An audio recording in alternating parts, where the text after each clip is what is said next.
Slay the Gods, episode 21. Untuk melihat video selengkapnya, sahabat bisa kunjungi playlist yang telah Sabta Novel sediakan. Yuk mari, kita berimajinasi bersama dan masuk ke alur ceritanya.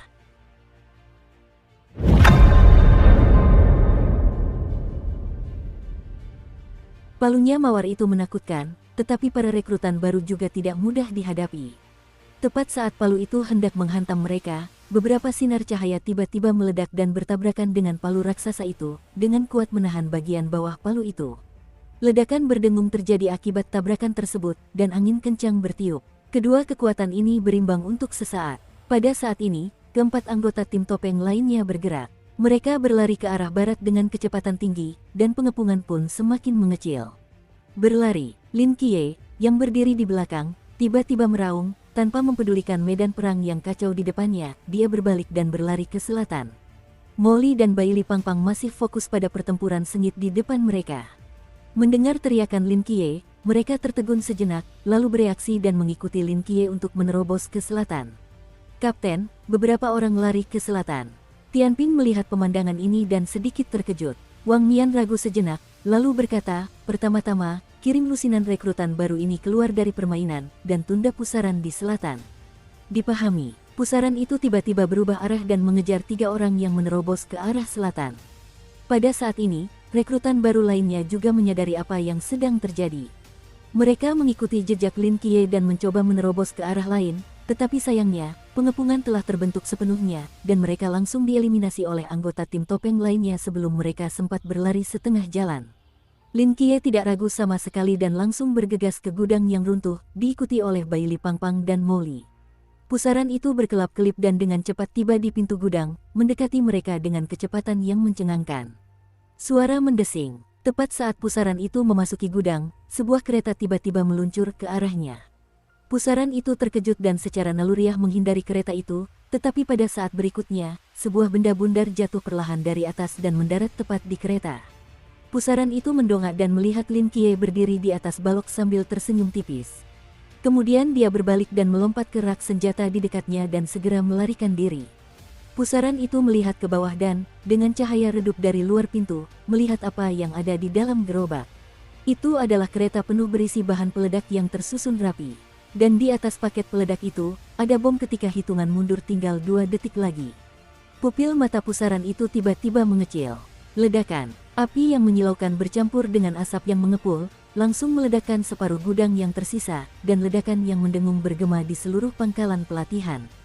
Bersamaan dengan meledaknya kereta penuh berisi bahan peledak, granat, detonator, dan bubuk mesiu lain di gudang juga meledak, menyebabkan ledakan kedua yang menggemparkan. Wajah para anggota tim masker, yang baru saja mengeliminasi puluhan rekrutan baru, berubah pada saat yang sama. Api membumbung tinggi, dan asap tebal mengepul. Keempat anggota tim masker segera berlari ke arah reruntuhan gudang, wajah mereka tampak sangat serius. Di tengah kobaran api, sesosok tubuh acak-acakan terhuyung keluar dari reruntuhan, dan semua orang akhirnya menghela napas lega. Pusaran air yang acak-acakan itu terbatuk keras dan duduk di tanah, sambil mengumpat. Sialan, anak ini benar-benar kejam. Kalau bukan karena aku yang bereaksi cepat dan membuka pusaran penghancur itu tepat waktu, aku mungkin sudah hancur berkeping-keping. Ia menyentuh topeng di wajahnya, yang telah terpanggang dan tak berbentuk lagi. Ada retakan-retakan kecil di sana, dan mungkin akan pecah jika ditekan sedikit. Untung saja topengnya masih utuh, tidak ada kecelakaan.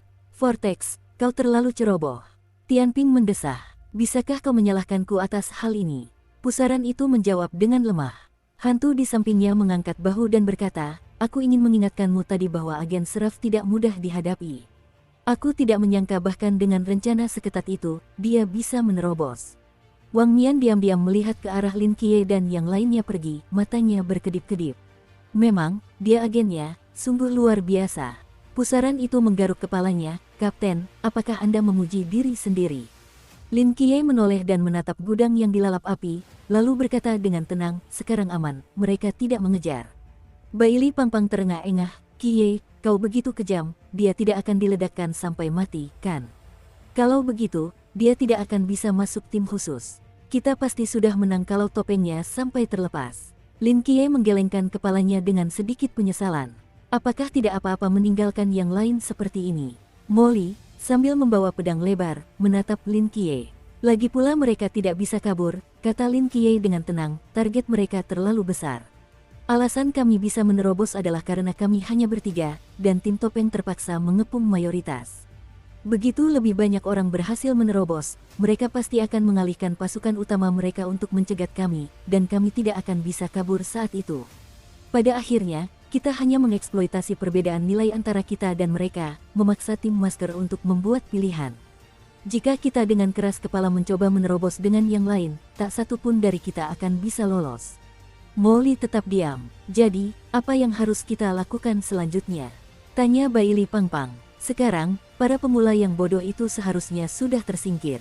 Para pemula yang tersisa mungkin telah terpecah menjadi kelompok-kelompok kecil, tersebar di berbagai sudut kamp pelatihan, mencoba mencari peluang untuk mengalahkan tim topeng. Lin Qiye berjongkok dan mulai membuat sketsa di tanah dengan dahan. Sejauh ini, masih ada sekitar 100 pemula yang tersisa di lapangan. Setelah dikurangi mereka yang telah kehilangan semangat juang dan bersembunyi di sudut-sudut menunggu pertempuran berakhir, seharusnya ada sekitar 90 orang yang memiliki kekuatan tempur nyata. Entah itu serangan langsung atau serangan mendadak, untuk mengalahkan tim topeng, setidaknya 10 orang perlu bertindak bersamaan. Dengan asumsi 90 orang ini telah dibagi menjadi 4 hingga 8 kelompok, tersebar di berbagai sudut sekolah.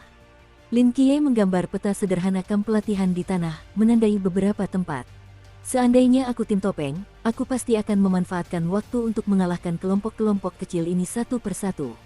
Kalau tidak salah, yang terjadi selanjutnya pasti pertempuran pangkalan yang memakan waktu dan perang atrisi.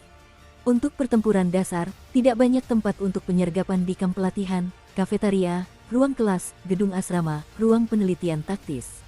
Kurasa, tempat berikutnya yang akan dituju tim masker adalah gedung asrama.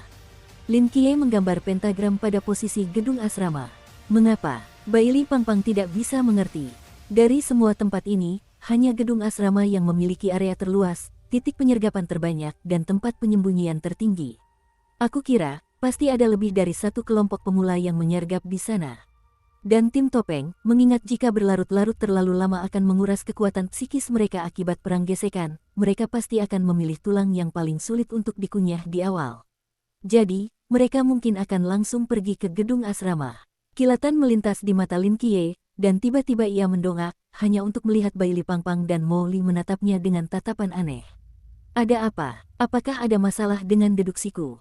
Lin Qiye bingung. Baili Pangpang dan Molly menatap Lin Qiye dan perlahan berkata, orang aneh. Sulit untuk membuat karya hebat jika karya tersebut dicuri dari asrama. Kenapa kita harus ke sana dulu? Vortex bingung dan mengusap perutnya.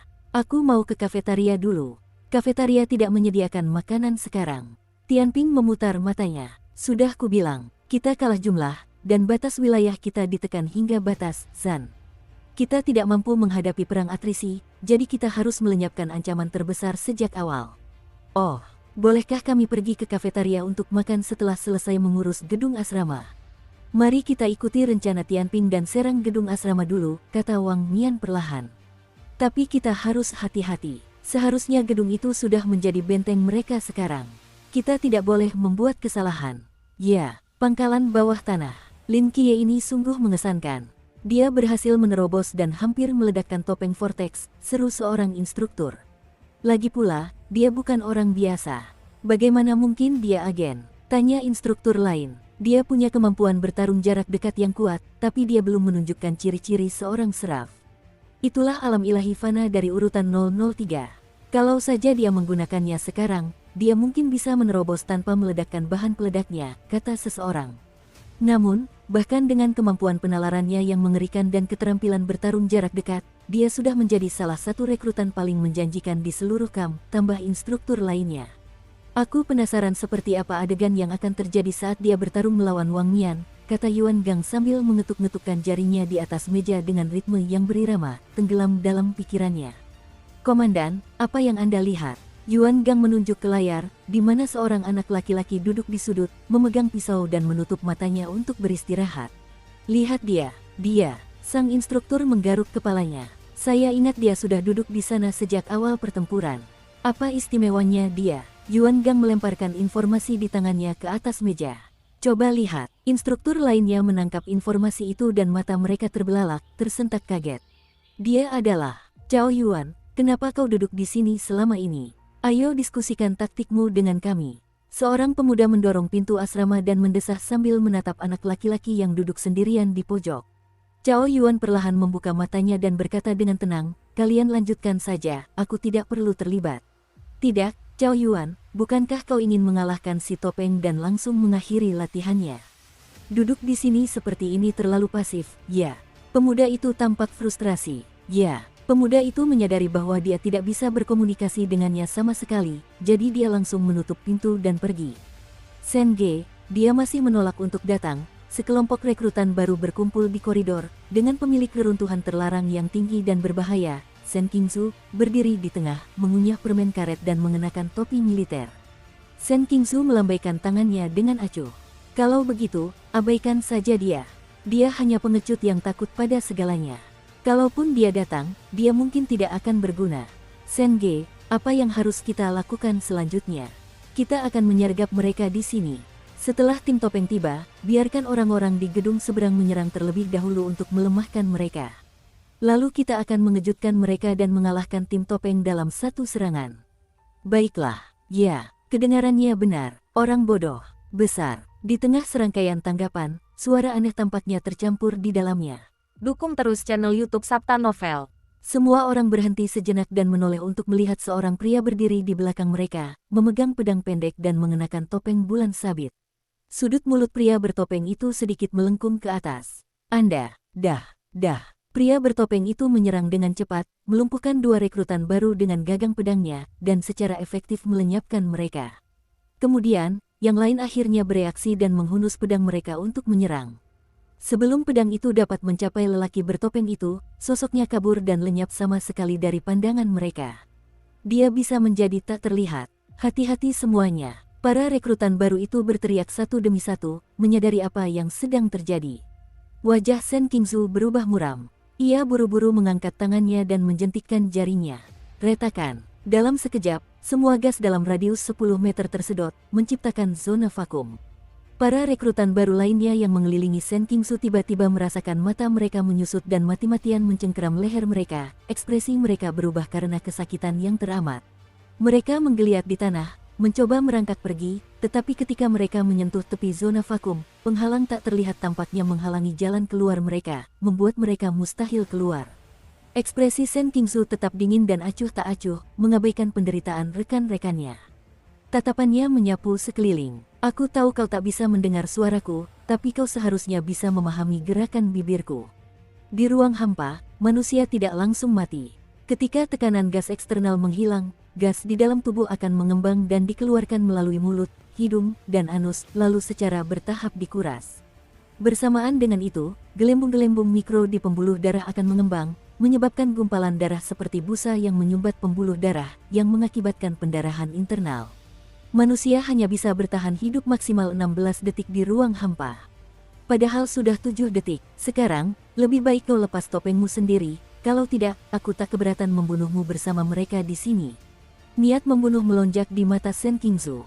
Saat itu, semburan aura pedang tiba-tiba muncul di depan lehernya. Pupil Sen Qingzu mengerut, dan ia secara naluriah menghunus pedangnya untuk menangkis, tetapi pada saat itu, sosok pria bertopeng itu muncul dan menendang dadanya, membuatnya terlempar. Sosok Sen Qingzu jatuh di luar reruntuhan terlarang, gas di dalam ruang ini kembali lagi. Para rekrutan baru yang berjongkok di tanah menarik napas dalam-dalam, dan mulai batuk hebat. Batuk, batuk, batuk. Dasar gila. Hantu bulan memegang pedang pendek, menatap tajam ke arah Sen Qingzu, matanya dingin. Dalam satu pertempuran, kau benar-benar bisa sejauh ini. Sen Qingzu terkekeh, lalu bangkit dari tanah. Kalau tidak seperti ini, bagaimana aku bisa memaksamu keluar? Sekarang, segalanya akan lebih mudah. Suara mendesing. Sen Qingzu mengulurkan tangan dan meraih udara. Udara di sekitarnya langsung terkompresi ke arah hantu bulan, membentuk sangkar bertekanan tinggi. Sambil mengunci hantu bulan, ia terus menekan tubuhnya. Rasa dingin di mata hantu bulan meledak, separuh tubuhnya berubah menjadi cahaya bulan, menembus kurungan udara dengan paksa. Pedang pendek di tangannya menusuk Sen Qingzu bagai kilat. Sen Qingzu bertepuk tangan, dan dinding udara muncul di depannya.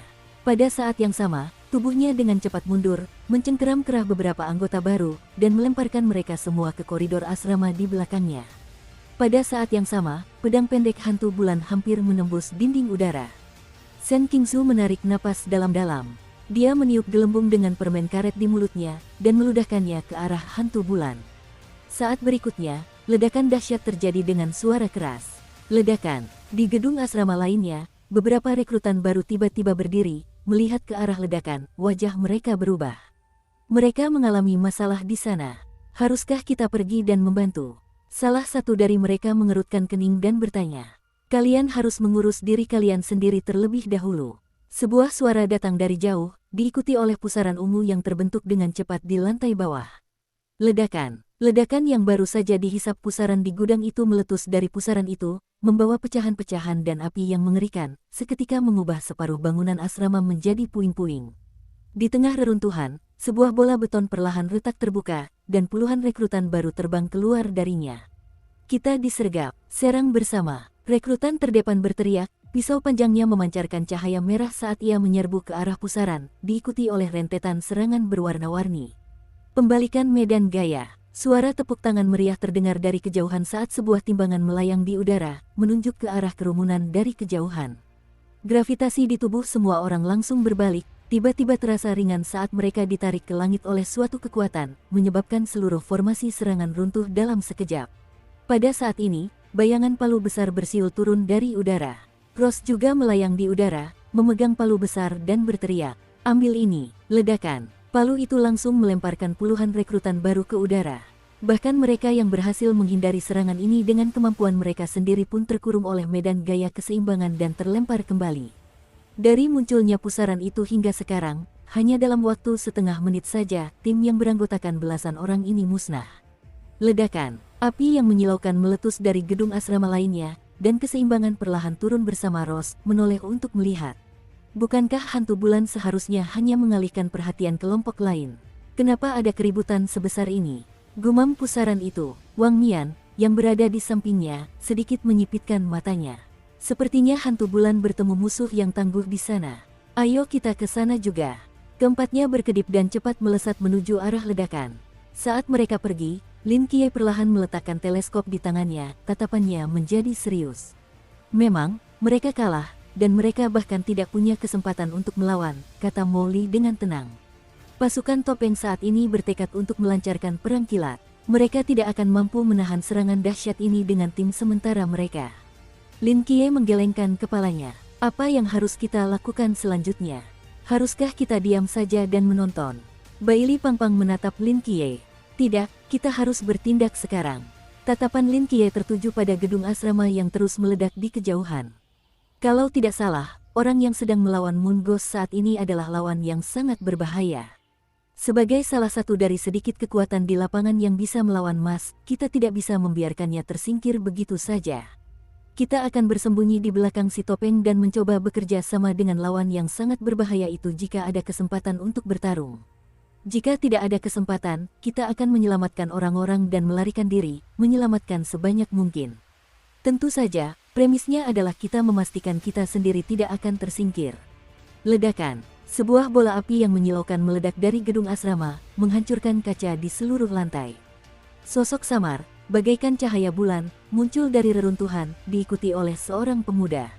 Moon Ghost melangkah pelan di dinding, melompat mundur, dan tiba-tiba melemparkan pedang pendek di tangannya, meninggalkan bayangan samar saat pedang itu terbang lurus ke arah leher Sen Qingzu. Murid Sen Qingzu mengecil, dan dia segera mengulurkan dua jarinya untuk menjepit. Udara di sekitarnya membeku bagai lempengan besi di depannya, dengan kuat menahan pedang pendek yang berada dalam jangkauan lengannya. Dengan jentikan ringan ujung jarinya, ia melemparkan pedang pendek itu hingga puluhan meter jauhnya. Hantu bulan meraih jubahnya dan mengeluarkan dua pedang pendek lagi. Ia hendak bergerak ketika Sen Qingzu menjentikkan jarinya lagi. Gas di antara keduanya dengan cepat terkompresi, dan pada saat yang sama, percikan listrik meledak dari cincin Sen Qingzu. Ledakan. Kobaran api berkobar, dan tubuh Moon Ghost sekali lagi berubah menjadi cahaya bulan, bergoyang saat ia mundur lebih dari 10 meter. Ketika oksigen dan nitrogen di udara dikompresi hingga rasio tertentu, kondisinya akan memungkinkan deflagrasi. Sedikit percikan saja sudah bisa memicu ledakan. Sen Qingzu memasukkan tangannya ke saku dan berkata dengan tenang, kemampuan membunuh tanpa pandang bulu dalam skala besar adalah musuh bebuyutanmu. Tapi kau hanya bisa memanipulasi udara dalam radius 10 meter, kan? Moon Ghost memegang pedang pendek, menatap mata Shen Qingzu. Dengan batasanmu saat ini, kau masih jauh dari pembunuhan besar-besaran tanpa pandang bulu. Tatapan Shen Qingzu membeku, jejak kemarahan muncul di wajahnya. Cukup sudah berurusan denganmu. Keduanya menyerang satu sama lain pada saat yang sama. Tepat pada saat itu, sebuah palu besar turun dari langit. Pupil mata Shen Qingzu tiba-tiba mengerut, langkah kakinya pun terhenti. Ia mengangkat tangannya, dan udara di sekitarnya terkompresi dengan cepat, membentuk dinding udara yang menghalangi palu yang datang tepat ke arahnya. Dengan suara berdentang, tanah di sekitar Shen Qingzu sedikit amblas, dan retakan menyebar dengan cepat di bawah kakinya. Shen Qingzu mengerang, darah mengucur dari sudut mulutnya. Tubuhnya oleng, terhuyung, dan jatuh ke tanah.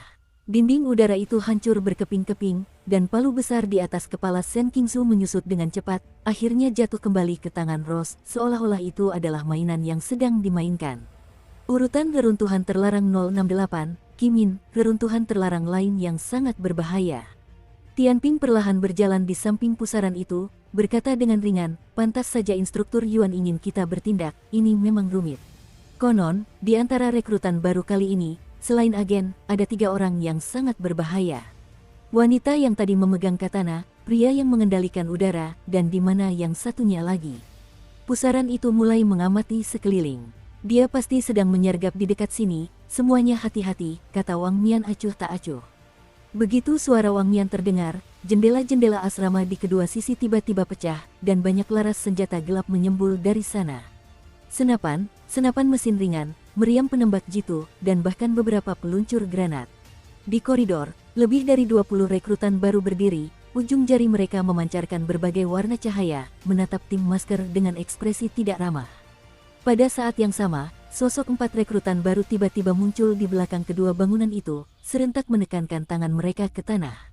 Dinding tanah, penghalang, tanaman merambat, paku baja. Berbagai macam dinding menjulang dari tanah, menghalangi jalan yang mereka lalui. Ditambah dengan bangunan asrama di depan mereka yang disusun membentuk pin, semua rute mundur tim topeng tertutup rapat.